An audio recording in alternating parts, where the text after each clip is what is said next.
आपण पाहत आहात महाराष्ट्र टुडे न्यूज।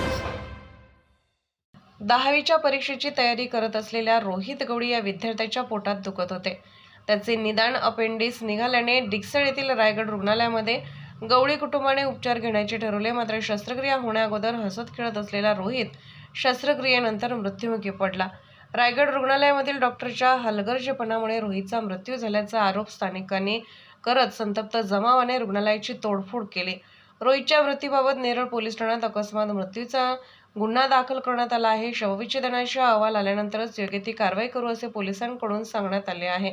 पोलिसांनी दिलेल्या माहितीनुसार कर्जत तालुक्यातील मौजे मनिवली येथे गवळी कुटुंब राहते। रोहित भगवान गवळी वय 16 हा विद्यार्थी असून 1 मार्च रोजी होणाऱ्या 10वीच्या बोर्डाच्या पेपरची तयारी तो करत होता। अशा त्याच्या पोटात दुखायला लागल्याने त्याला रुग्णालयात नेऊन तपासणी केली असता त्याला अपेंडिक्स असल्याचे निष्पन्न झाले। त्यामुळे पुढील उपचारासाठी त्याच्या घरच्यांनी त्याला कर्जत कल्याण राज्य मार्गावरील डिक्सळ गावातील रायगड रुग्णालयात दाखल केले। रोहित याला अपेंडिक्स निदान झाल्याने त्यावर शस्त्रक्रिया करणे गरजेचे होते।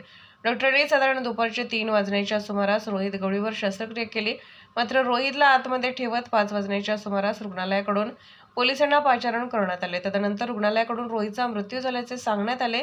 त्यामुळे संतप्त झालेल्या नातेवाईकांनी रुग्णालयाची तोडफोड केली। डॉक्टरांच्या हलगर्जीपणामुळे रोहितचा मृत्यू झाला असल्याचा आरोप रोहितच्या कुटुंबियांनी केला। सामाजिक कार्यकर्ते भगत गोरक्षेप यांनी देखील रुग्णालयावर गंभीर आरोप केले आहेत। रोहितच्या मृत्यू प्रकरणी रोहितचा भाऊ ललित भगवान गवळी यांनी नेरळ पोलीस ठाण्यात तक्रार दाखल केली आहे। रोहितचा मृतदेह हा शवविच्छेदनासाठी जे रुग्णालयात पाठवण्यात आला आहे।